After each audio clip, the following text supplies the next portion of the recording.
Welcome back, everybody, to another episode of the podcast. I am joined today by Nikki Pepper. Nikki is a health and performance coach, an entrepreneur, and founder of the Life app. And we're going to get way more into detail on all these topics today, but really excited to have Nikki on. So, how's it going today, Nikki? It's going great. Thanks so much for having me on the show, Danny. And really just been diving into a lot of calls with clients and working on the business and ready to share some knowledge with the people. Okay, sweet, sweet. Yeah, we recently connected just on Instagram. I mean, I feel like social media is becoming such a powerful tool for real genuine connections and bringing people together who are like-minded. So I'm really excited that some of these actual connections are coming out of it, and it's not just mindless scrolling. So let's dive in today. I want to first start off just to hear a little bit about your background. For the first time that when we chatted, we talked about how you got into the space, health and performance coaching, and you mentioned that you've been doing this for about 15 years, which is quite a long time. I feel like you've outlasted damn near everybody who wants to get into that similar space. So how did you get into it? And kind of tell us about your journey leading to where you are now. Yes, so being in the health and fitness space is not for the weak, pun intended. So, a little bit about my background. I grew up doing high level gymnastics. So, I was an elite gymnast very young, so starting at the age of 5. So, was basically grew up in the gymnastics world. So, 4 to 5 hours of day of practice, 5 days a week. And sports were really my life. And how that evolved into coaching is I started coaching other gymnasts on the team at only age 15 years old. So I have been a coach ever since then. And I really just fell in love with not just the aspect of the sport, but really being able to see how I was able to transform people from the inside out, the confidence that the other gymnasts would get when they would get a new skill or see progress. And from there, that turned into personal training, into nutrition, into habits, meditation, mindfulness, yoga, and really combining all of those modalities that I've gained over the past 15 years to come up with a holistic approach that really allows people to live their healthiest lives and be their best selves. And there's nothing I enjoy more than being that light to be able to bring people to their greatness. That's amazing. So I want to hear a little bit more about the mentality of a gymnast because I've been watching the Olympics and Simone Biles, and of course the whole USA team has just been crushing it for many years. Are there some aspects of like the mentality of a gymnast that you bring into your coaching? Because I feel like the pressure and just like the requirement to perform on that level with like the smallest margins of error seems like it would be overwhelming for the average person. So I'm just curious if you had any experiences like during your gymnast career that you bring in today or that you take with you now. Yes, I love that question. No one's ever asked me it in that way. So, a couple mindset things that come into my mind first with gymnastics in particular is it is a very scary sport. There was not a single day at practice where I was not terrified of like losing my life trying to learn some of these skills. So, I think one of the greatest lessons that gymnastics taught me is that choosing to be bigger than your fears, and everyone has some sort of fear that they're facing, and proving to yourself that you are mentally strong enough to go for it and to be all in and that you can trust yourself. And I also think it's learning to fall and that it's also okay if you fall to get back up. So really overcoming those fears. And when I was coaching people through those skills, the worst thing you can do is to like not go for it and to like kind of second guess yourself. That's how you land on your head. But as long as you just go all in, you're going to be okay. So that would be the first lesson. And when you speak about all of those minute little details, is the lesson that comes to mind there from gymnastics is the difference is often in those minor 1 degree shifts, those minor changes. So I also encourage people to have the perspective of it might just be a 1 degree shift that is going to get you really to the next level. So if you're 1 centimeter off the balance beam, you're going to fall.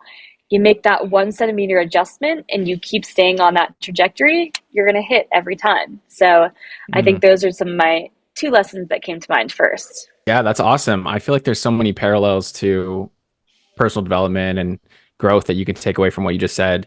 I really like what you're saying about the 1% difference because, I've been working on myself. I mean, everyone's been working on themselves for their entire lives, but like personally, like really honing in on kind of these personal development, like tactics and methodologies and stuff for maybe like 6 or 7 years. And I feel like I've gotten to the point where I have learned about all the different topics at this point, and it's now just making those finer adjustments to get to that next level. Doing all the things, reading all the personal development books, meditating, exercising in all different fashions.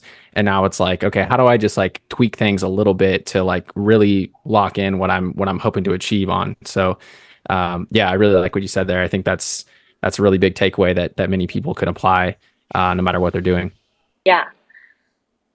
So I want to hear a little bit about the Life app. So we talked about this on our intro call, um, and I'll let you explain it fully. But it seemed really intriguing because I talk a lot about on this podcast about the 5 pillars of health, and I want to just see how much of a comparison or a contrast we can make with what you're working on because there seems to be some similarities there.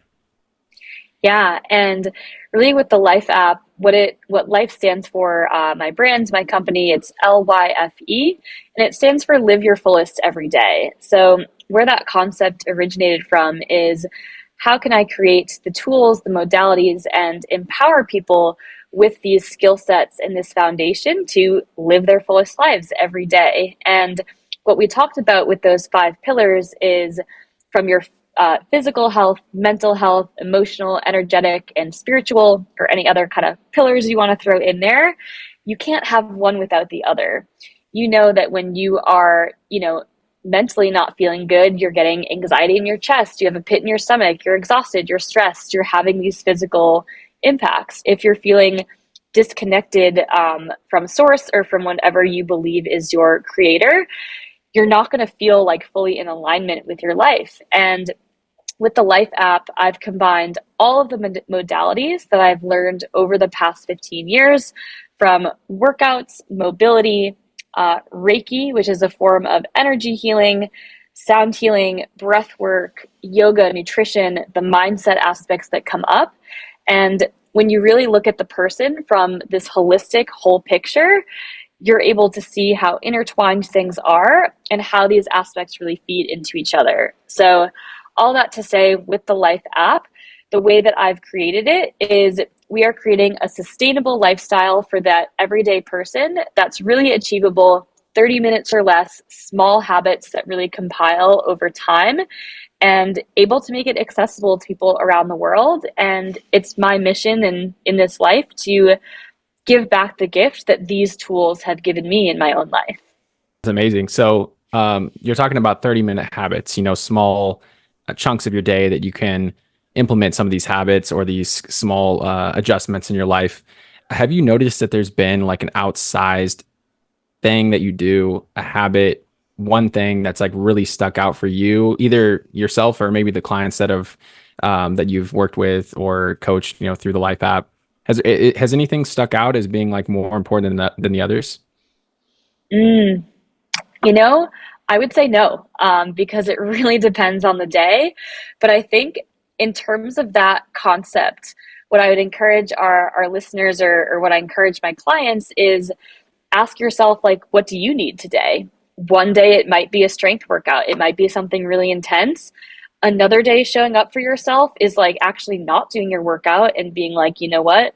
I need a meditation today, or like I need to lay down and do some breath work, or maybe I just need a 10-minute walk. So I think what's really interesting about this concept, and maybe even with fitness overall as a misconception, is I find that a lot of those really like strict, regimented, here's the plan, you got to stick to it, 75-day hard. And if you're not committed and doing it every day, then, it's not going to work. But it's actually quite the opposite of when you learn to trust your body's internal cues, which has so much wisdom in the body, and learning to trust what's coming through, you're actually able to give yourself what you need. So I could not tell you what the best thing is because that's for you to decide.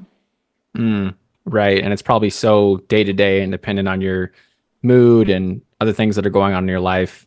Sounds like there's no one size fits all approach. Yes. And I will say that comes with discernment as well. So it's also learning, am I just trying to cop out of something? Am I trying to create an excuse in Mm, my mind as to why I shouldn't? Or is this genuinely what I need? And that's really what I help my clients learn, to build that trust in themselves of, hey, you actually needed a rest day today. That's okay. Or, hey, actually get up and go do the workout. So trusting your guidance and also trusting your discernment of, am I trying to make an excuse, or is this genuinely what my body is telling me I need? gotcha. Yeah, just having that awareness of what's real and what your mind is trying to trick you into not doing, essentially. Yeah, I feel like I have a weird relationship with the idea of discipline. And I've talked about this on the podcast before, but um, I feel like a lot of people just hammer home the point of being disciplined no matter what. I do what I need, I do what I have to do, not what I want to do, and treat it like this blunt instrument. And I feel like there's so much more to our experience than just hammering away at something and being crafty with it, not just working for the sake of working or not working hard when your body's telling you that you shouldn't work hard. So I'm curious what your thoughts are with that. Like, do you believe in, like, how important is discipline in the whole framework of the Life app and your coaching process? Yes. So I have a great relationship with discipline. And one of the ways, and I teach that to other people, and one of the ways that I've been able to shift my relationship with it is I actually choose a different word choice. So I actually prefer the word devotion over discipline. And with the word devotion, number one for me, it gives a little bit more of like a spiritual context of, I am devoted to myself. I'm devoted to my body. My body is my temple. I am devoted to becoming this best version of myself.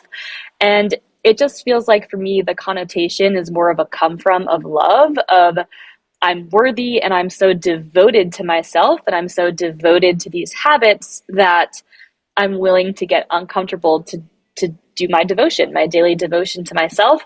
It's actually in my calendar as devotion, as the my workouts. Mm, And with that, I think that the word discipline can have a very harsh and kind of like punishing connotation.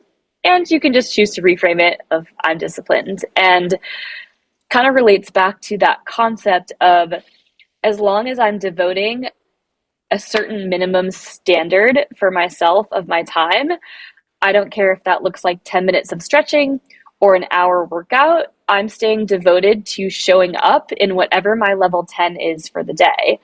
And I think with that concept of devotion is being able to adjust what that potency on that scale looks like. And that way you're able to still maintain that integrity with your word of doing what you say you're going to do without running your body into the ground, into the point of actually being detrimental. And mhm. I think one more point to like speak into, what does that, you know, kind of sliding scale look, or not the sliding scale, but that integrity with your word is a concept that is probably one of my biggest values. Is when you say you're going to do something and you say, I'm going to move my body or whatnot, if you break that promise to yourself, you're learning that you can't trust what you say. So I always encourage high integrity with your word. So set your standards, something super achievable. I'm devoted to moving for 10 minutes every day. Super simple. I can do that even if I'm sick. So that's my take on discipline, devotion, and more importantly, building that integrity with your word for both yourself, how others can trust you, and that you honor the things that you say you're going to do. And if you can't stick to it, don't say you're going to do it, because you're going to break that trust with yourself. Mm. Yeah, it's so important. It's such a powerful thing when you actually follow through with what you said you were going to do, and even better when you reap the benefits. That's just like it comes full circle with all of the work and the discipline or devotion into your craft. You understand like why you're doing it in the first place when you're able to follow through on those commitments. So yeah, I really like that. The devotion aspect of it does seem more spiritual to me and like creates a deeper connection. Also, one thing you said that kind of like a light bulb went off in my head was discipline being like used to discipline children. Like I never thought about the word discipline in that way, as it also is kind of like a discipline that you follow. I mean, it has so many different, there's so many different variations of the terminology that you use to describe these things is also really important. So I appreciate your emphasis on that. You know, our communication with ourselves is so crucial, and that includes those small changes in the words that we use. Mm. So what exactly are you personally working on? We talked about your business and the app that you've been developing and implementing. So, what exactly are you working on currently? Like, Yes, yeah. So in terms of my business, the biggest things that I'm working on is definitely the Life app. So with that, there's a few different ways that people can work with me. So I have my higher ticket one-on-one coaching program, which is my Life Mastery Academy.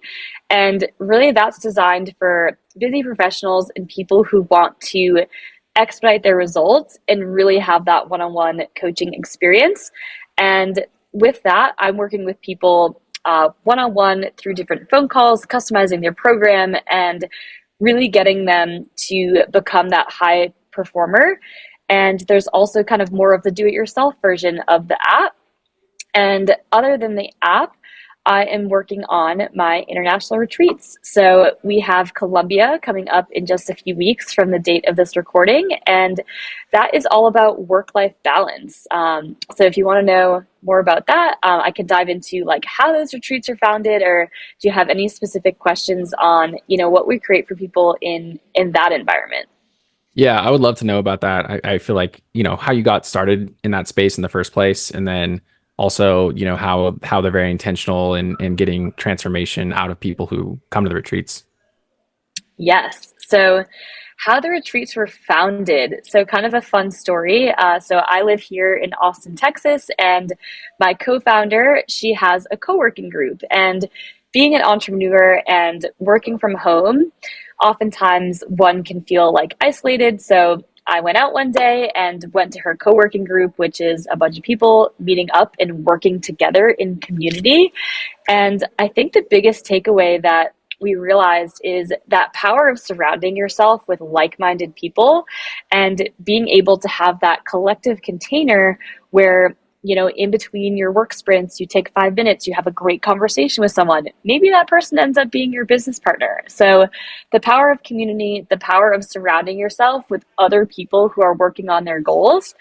And how the retreats happened is actually the people at co-working were like, hey, wouldn't this be really cool if we just like did this together in another country? So asking you Mm, shall receive. So hmm. we created them, and really what it's designed to do is help people to optimize their work-life balance and really bring their vision into reality. So the way that we structure it is a combination of wellness, co-working on your business, as well as getting to explore a really inspirational environment, Colombia, Guatemala, and getting to travel and really seeing that you can in fact do it all in one day. And if you want to kind of structure your life this way, kind of the day to day of the retreat, this formula that we've created is number one, in the mornings, we are prioritizing our wellness. So taking care of the human first. If you are trying to pour from an empty cup, you're going to get nowhere fast. So we do our morning routine, waking up at sunrise, doing breath work, meditation, and yoga, really dropping into the body, getting super grounded. All throughout the day, we're fueling our bodies with healthy and nutritious meals. And then during the day, we're working in a Pomodoro style sprint. So think 45 minutes on, 10 minutes off to really optimize what am I getting done in this time period, doing those efficient sprints, teaching people how to even plan out a day. How do you work on, in these chunks to actually get more done in less time? We wrap up our day mid-afternoon and then make sure that we're getting out in nature, getting to open our minds to different cultures, and just getting to be in this really inspirational environment. We find that it is a portal of inspiration and productivity to really create. And looking at a full day from wellness, doing your full-time job, and then like going horseback riding through a waterfall and hiking a volcano all in the same day, and then ending the day with a sound healing meditation. So that's kind of the format. And it's also designed to take that routine back with you to your everyday life. So oftentimes we need a vacation from vacation. And with these retreats, it's how are we taking these tools, these skill sets, these connections, the people we've met, and bring this back to our everyday life to kind of create this dream life back when we return. Mm, that's inspiring. I mean, I feel like you can't help but be like swept away and, being in a foreign country and being surrounded by people who are hardworking and also working on themselves outside of just the day-to-day, grind is, you can't help but just have that inspiration from other people. So I Mm. think that's awesome. And you guys have done this before? Or did you do it in Colombia last time or somewhere else? Yes, this will be our fourth international retreat that we've hosted. And just to comment on the people part as well, it's truly you are a product of the top five people that you surround yourself with. And for that reason, I always say you could have the best itinerary, the coolest Airbnb, like the most awesome excursions, but if the people aren't great, it's not going to be a great experience. So I personally interview every applicant to make sure that they are not only there to receive, but what are they there to give? So if you're able to give to the container, we're there to be with people who are world changers and who are there to share in that, permaculture and that, wealth together. So number one, all about the people. And for the destinations, we have been to both Colombia and Guatemala, and we love being able to immerse ourselves in different cultures. We've gotten to do some really cool ceremonies and rituals, hiking incredible landscapes. One of my favorite excursions from Guatemala in March was we did a volcano hike, and we thought it was going to be 5 hours round trip because that's what All Trails said. It was wrong. It was 8.5 hours round trip Ooh, hiking. that's a So doozy. also being willing to push yourself outside of your comfort zone and knowing that you can do more than your mind is telling you. We were crawling up the volcano the last hour and a half, and we were so proud of ourselves that we did. And that was such a great way to start the week on the Sunday, coming back from an 8.5 hour volcano hike and being like, holy crap, I can't believe we just did that. And then knowing that you can do anything that you set your mind to, and your mind will tell you no. And being able to override that, much like in gymnastics, that fear of going beyond when your mind and your fear starts to kick in. Mm, 100%. Yeah, that's also like what we talked about earlier with the commitment to your word. And if you said you're going to do the hike, even though it's 3.5 miles longer than you originally expected, you got to do it. You got to stick to your guns because it'll be so worth it in the end. I feel like those conversations with yourself are so important to have, and you guys really embodied it in that moment. With everything that you're talking about on the retreat, as far as getting in touch with yourself, listening to yourself, and all the morning rituals, that's when the rubber meets the road, is when you're actually doing some really hard stuff and your mind and body are both like fighting to keep you going. One is trying to quit, one is trying to push you to the top of the volcano. So yeah, that's when the real test happens. So I think the whole idea about the retreats is so fascinating to me.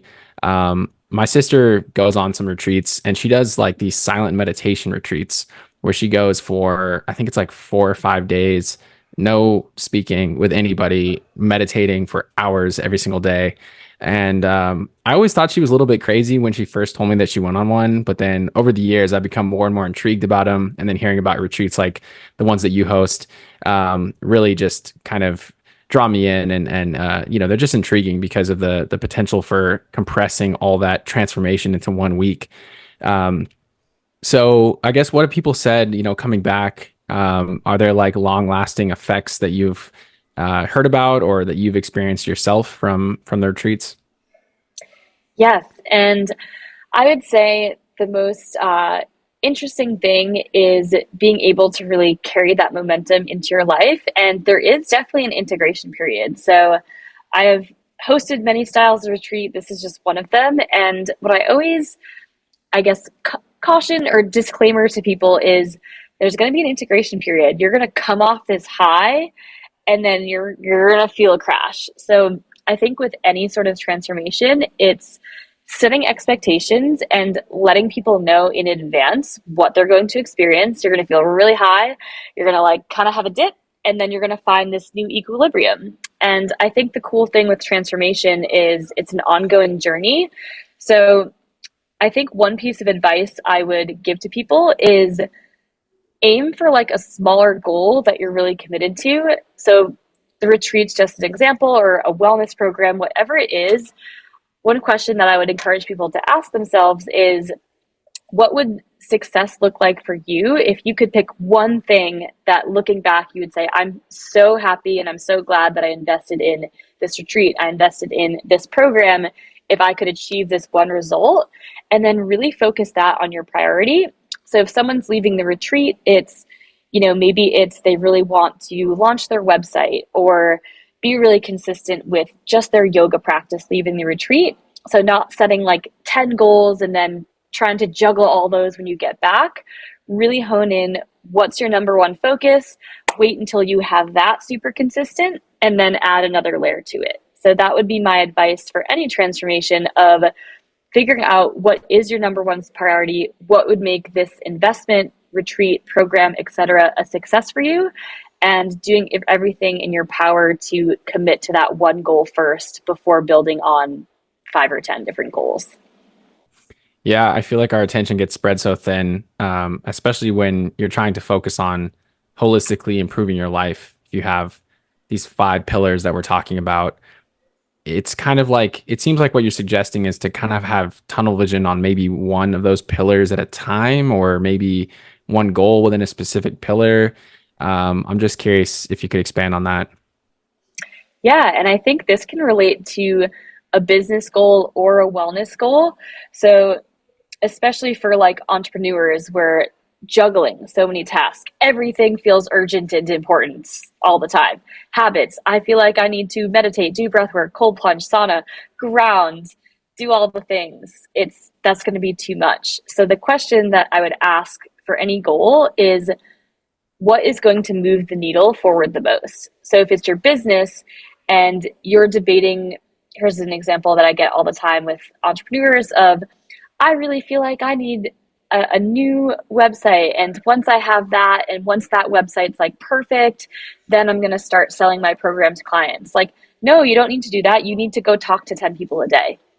And you need like a link to a Mhm. payment page. So I think it's getting clear on your priorities and knowing what is important now, what's going to drive revenue. That's number one. Yeah, what's going to drive revenue and what's going to move the needle forward the most. And then what are your for later items? So we also teach this to any of the entrepreneurs that I support, and it's figuring out, the other analogy I like to use is, what is a glass ball and what's a rubber ball? So your glass balls, this is, oh shoot, if I drop this and it shatters, I'm really not in a good place. Like, oh man, I dropped the glass ball. That's bad. The rubber ball, if you drop it and it bounces away, like let it bounce and you can like come back to it later. So when I use that analogy, it gives people a really clear visual of, okay, actually the most important thing I need to do is like book these 3 sales calls, get that done, and then I can like build the program next week because they're not starting 2 weeks from now. So it's really getting clear on your timelines and what's actually the most important priority, and being able to have a system that helps you stay organized with those rubber balls so that you don't totally forget them, but you know that they are going to be there waiting for you, ready to take them off the shelf when the urgent things are done. I like that. I like that metaphor. Everyone has always a lot of balls in the air, but some are more important than others. So you can afford to drop some at times, and as long as you keep the glass ball in the air, that's awesome. Yeah, I definitely feel like in my own life, when I'm trying to focus on, like, in certain areas I'll be doing really well, and then other areas will start to drop off. And I had this focus in the beginning when I started to try and like reinvent my life and improve my life and whatnot, that I could do it all at one time. And then I would notice that like the small parts of my life would start to drop off. Like I play soccer, and I have other things going on, but that's like always been my main hobby. And I would notice that if I was doing really well at work, like I was crushing it, I was on track for a promotion or whatever, I was doing well in my relationships with friends and, romantic relationships, everything was being maintained and in the right direction. I would start playing poorly on the field. And it was kind of like, it just had it resonated with me because I couldn't do it all at once. I'm only one person and I have that limited ability to kind of stretch myself thin. And it really showed that you have to just hone in on those specific things and try and, move the needle forward, as you're saying, in specific areas. And then once those are on track or maybe on autopilot, then doubling back to the other areas, the rubber balls that you dropped earlier and kind of trying to pick them back up again. Yeah, so I think that's a great approach and a great way of looking at it too. Yeah, I actually have a comment on that as well in terms of life seasons. And I tell people like you get to be realistic with yourself too, and what pillar of your life is most important right now, and what gets to just kind of like it's okay if things fall off in terms of I call it like a percentage, You're not totally eliminating something, but maybe one aspect gets to be dialed down. And like one example I'll name for myself personally is like, for example, if I'm in the middle of like a program launch and it's like all hands on deck, I'm on calls, I'm sending DMs, I'm doing like tons of marketing posts per day, my workouts, they're not going to be that full hour workout that I do. But because I have standards for myself, I'm still going to get my 10 minutes in. And I'm like, I'm not here to try to be a superhero and wake up at 4 just so I can get the hour workout in. That my business is going to be sacrificed, and vice versa. Once that big sales push is over, which is also why I recommend people have kind of cycles of things that they cycle through. Okay, we're back from 60 hours a week to we're back to our normal like 40-hour week.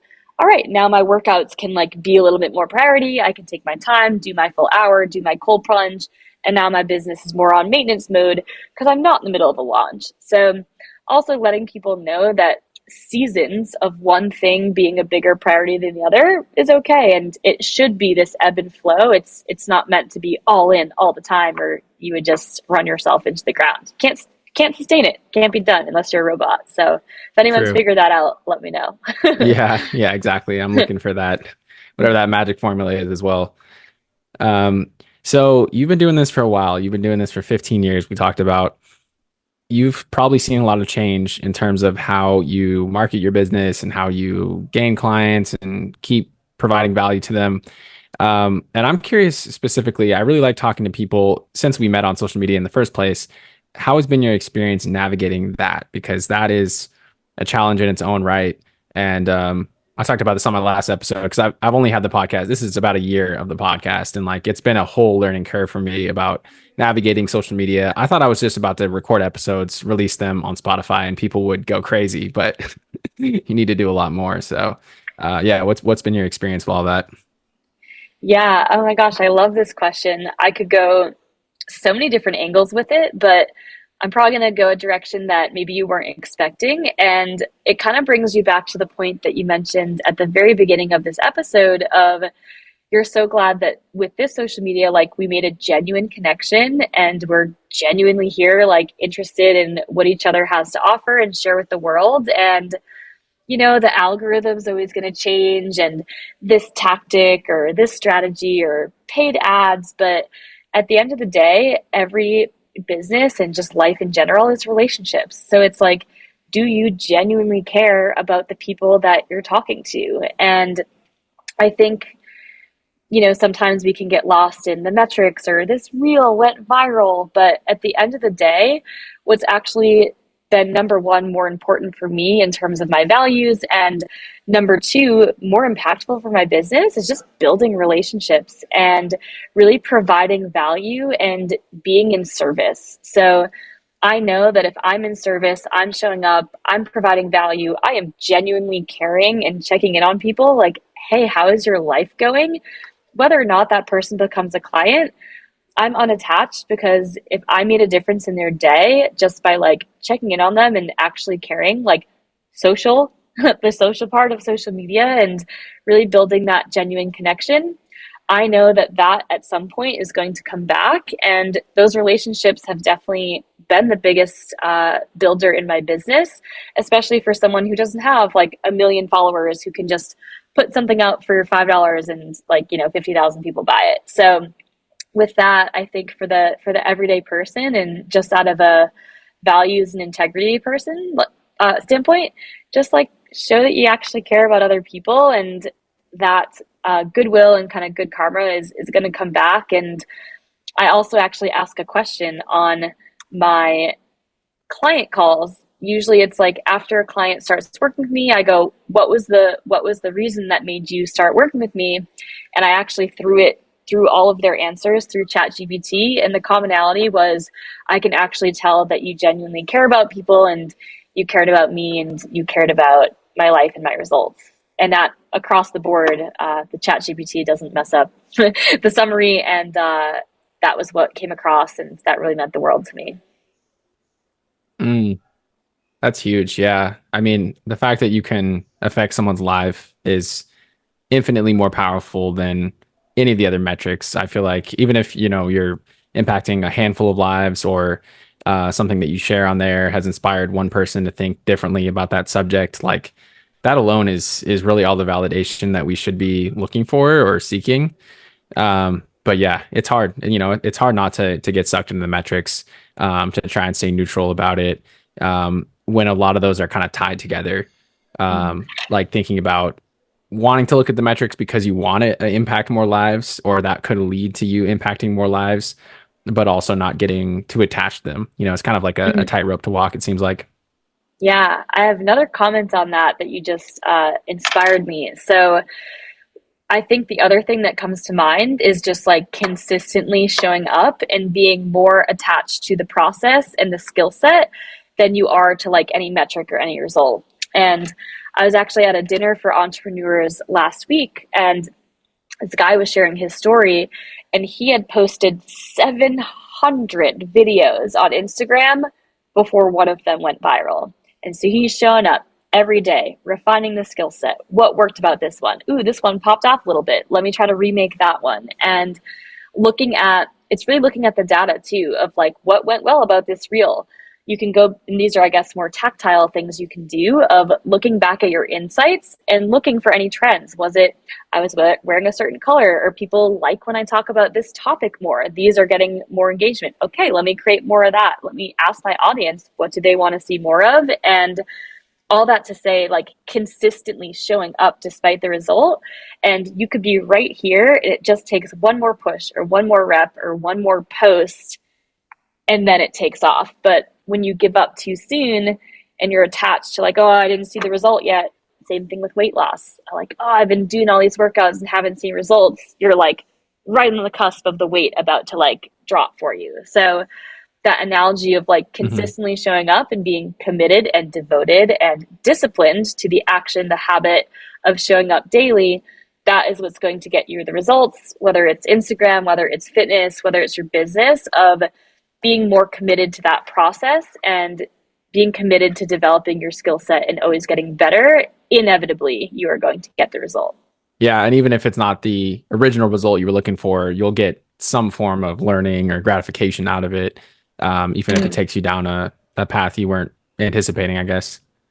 Yeah, and I think Um, it one last comment of it's more about who you're becoming in the process, is just the last note that I'll say on that. And being that committed and who you've become as a result of showing up consistently is equally as important as any external factor. for sure, for sure. So you mentioned an entrepreneur's dinner that you went to in Austin, and I'm curious what is in the water in Austin right now, because it feels like everybody I meet is like in this space is from Austin or living in Austin, and I don't know if you've lived in Austin your whole life, but I'm just curious if you could share your experience being in that city and what it's like right now. It seems to be bubbling up quite a bit. Yeah, Austin, Texas is amazing, and y'all never thought I'd end up here. I'm from Boston, Massachusetts. Very different. So a little about my story, how I ended up here, and like why it's such an incredible community to be a part of is originally from Boston. Long story short, moved to Miami, Florida, lived there for 7 years, fitness, all of that stuff. And how I ended up in Austin was a mentor of mine was posting about this leadership development and emotional intelligence program. And me being someone who loves personal development, I'm like, cool, that sounds good. I want to go do that.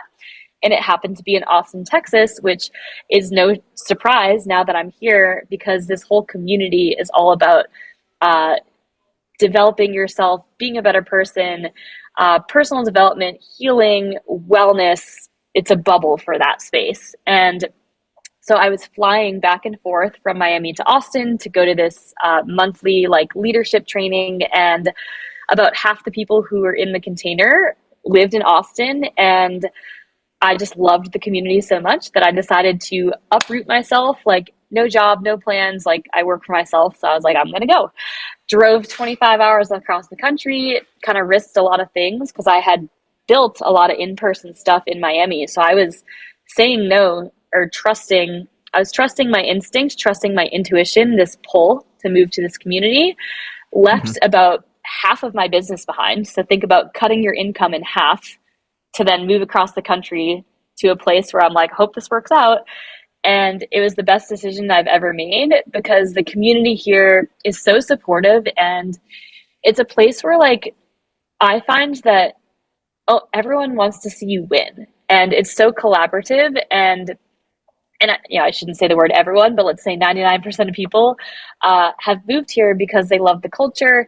It's how can my candle light another candle? And I've met the most amazing, genuine people who are all like wanting to impact the world and wanting to create change. And when someone who's drawn to that experiences that when they visit here, they're like, cool, I want to move there and be a part of that. So I think that's how a lot of us transplants ended up here. And most people that I meet here are not from here originally, and there are some cool people who are from here too. But I do find that the community is the number one answer that draws people to this particular place. So if you're cool, come on Mm. in. We'd love to welcome you.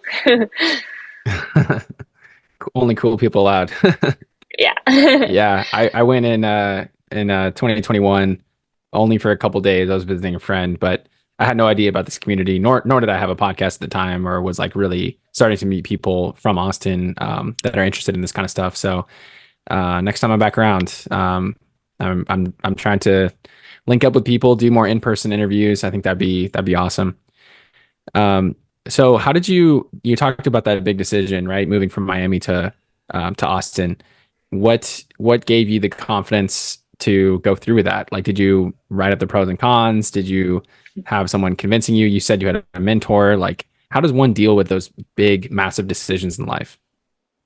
Yeah, that was a very intuitive decision. And it's interesting because me personally, I'm like, my default is like very logical, type A, spreadsheets.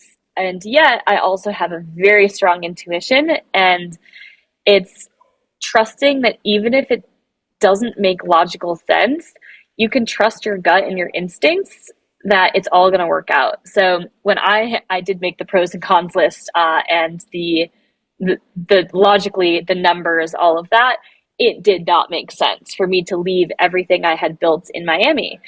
And so that was, I kind of grappled with that for a little bit. And I think the biggest lesson is when you take really big risks and you jump and you go for it, kind of going, bring it full circle to that gymnastics analogy. When you go all in, like you can trust that it's going to work out. And I think knowing myself and my personality and my level of just absolute sheer willpower and just being a powerhouse, I knew that even despite all of the uncertainties and all of the unknowns, I'm always going to figure it out. I can always trust myself. I can also trust God that, like, if I'm getting this pull, that I know that I'm being called there for a reason. And I also tell people, like, you always regret the thing you didn't do versus the thing you did do. So I've taken a lot of big risks in my life, and it's number one, it's always worked out because we're here. Everything's always worked out for you. If you're living, breathing, you're healthy, like you're good, no matter what the challenge is, and everything is figure outable. And yeah, I think when I sat with the decision, I was like, okay, option A is I go and it works out awesome and I'm really happy. Option B, I go and I hate it. I lose a few $1,000s. I change my mind and I move back to Miami a year later, or I break my lease and I leave. So, like, there's really no bad scenario. Like, you can always change your mind. I would way rather go for it, knowing that I tried and I gave it my best, business, life decisions, moves, etc., than to always have that unknown of like, well, what if? Like, what would have happened if I had tried? So yeah, so that would be my takeaway on any big decisions of you can trust yourself that if you are committed to making it happen, you're going to make it happen. And the worst that happens is like you change your mind and you pivot and you try something else. Everything, you're always able to shift and pivot and adjust when things aren't going the trajectory that you wanted. Yeah, yeah, that's a great process for sure. I always tell myself if in 6 months' time, what would be the worst thing, or if the worst case scenario were to happen in 6 months' time, would I be able to recover from it? And the odds are like 90% of the time you will be good. I mean, barring some sort of like crazy life-changing circumstance, but really the things that eat away at us and that we can't stop worrying about are really just kind of like blips in the speck of our existence, and it's not really that huge of a deal when we really think about it. So that's good inspiration to just to take that leap. You know, if you have that nagging feeling, just go for what you want to go for, and figure it out as you go. So I know we're getting close to time here. I want to ask you, um, how is the life app and the coaching that you do? How exactly is it tailored specifically for women's health? Because I saw that you're a women's performance coach. So is it like women only, or are the programs like tailored specifically for to women in one way or another? Like how exactly do you approach that? Like what if a guy is interested in your program, for example? Yeah, great question. I actually work with both women and men. I would say that women just tend to be more drawn to me. So I would say, from a ratio standpoint, I probably work with about 80% women and like 20% men. So just putting that out there. But from a women's standpoint, I think what really makes the program different is, and just scientifically speaking, is women physiologically are not like little men. Our hormones fluctuate on a monthly basis, where men's hormones fluctuate just on the 24-hour clock. So, the main difference that I see in working with women versus men is we really get to consider what phase of our cycle are we in terms of our hormones. And that really ties into earlier that inner trust with our body of, hey, if we're at the end of our cycle and you're feeling exhausted and like you have cramps and you can like hardly get out of bed, no, I don't want you to do that same strength workout that you would have done on like week one when you're like feeling good and energized. And a lot of women come to me with hormonal problems and really being able to sync with our body's natural rhythm. And I think the biggest takeaway is actually viewing it as empowering, because when you learn to work with these cues and with these signals that our body is telling us, you are actually able to optimize your health and use it as like a superpower of like, oh, during this part of the month, these are the things that are going to be really beneficial. And during this part of the month, I'm more reflective and a little bit more, turning inwards. So it's really teaching women how to work with their bodies and with their energy and really to optimize their health in that way. And then that same concept can definitely apply to men in the sense of like you're still dealing with everyday stress. You might be sick, you might be tired. So that overall concept of listening to your body is definitely more prevalent in a woman's kind of monthly cycle. But I think for people overall, it's learning that adaptability, that flexibility, and again, being able to trust your body's cues and to know what to do to optimize that. Mm.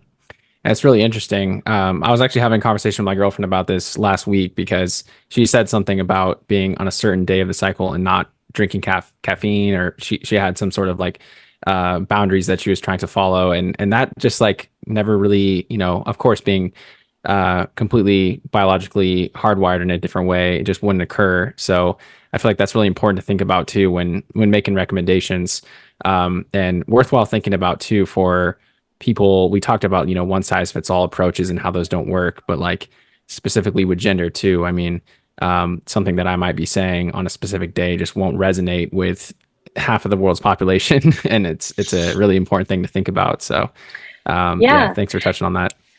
Yeah, and I think too, what I love about, men being like open-minded and supportive of like being educated is it actually supports you in your relationship with all of the women in your life of like, oh wow, like my girlfriend is needing like a little bit more like love and care right now and she's tired. How can I like support her in this? And even for men, it's like the education around a woman's cycle, although like you're wired differently biologically, it really helps builds that relationship and that empathy and being able to just like communicate better. So even though it's like, oh, women's hormones, it's like, great. I tell, like when I have a partner, it's like, I tell my partner, hey, this is where I'm at in my cycle. Also to like not get pregnant or not get pregnant. That's helpful to know too. So that's a whole different wormhole that we won't go down. But really that education and that communication, you're able to just understand each other better. And in any partnership or relationship, it's knowing each other's needs and being able to like communicate that. And I love that in the past few years, it's become a lot more like open conversation versus something that used to be like shameful or like pretend everything's fine or, you know, just suck it up and like pretend like you're good. It's like, no, rest, you're exhausted, take the time off. Hmm. So Hmm. I love that it's becoming like an open conversation and how both men and women are able to like reciprocate and support each other. Absolutely. Yeah. I mean, for all the guys out there listening, it's something you need to take time to learn about, even if it's not affecting your body necessarily. It's really important to be in tune with that in some way. All right, Nikki. Well, I really appreciate your time today. This was a great conversation. I learned a lot, and it was great getting to know you better. And I appreciate you sharing all the insights. And before I let you go, is there anything that you want to leave the listeners with? Any takeaways or how they can connect with you?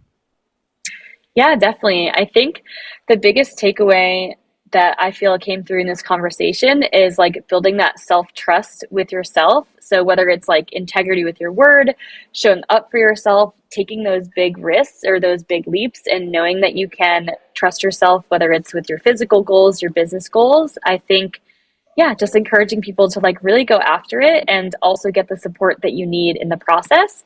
And how people can find me, best way is on Instagram. I'm at Salt and Peppa. I'll spell that out, salt.n.peppah.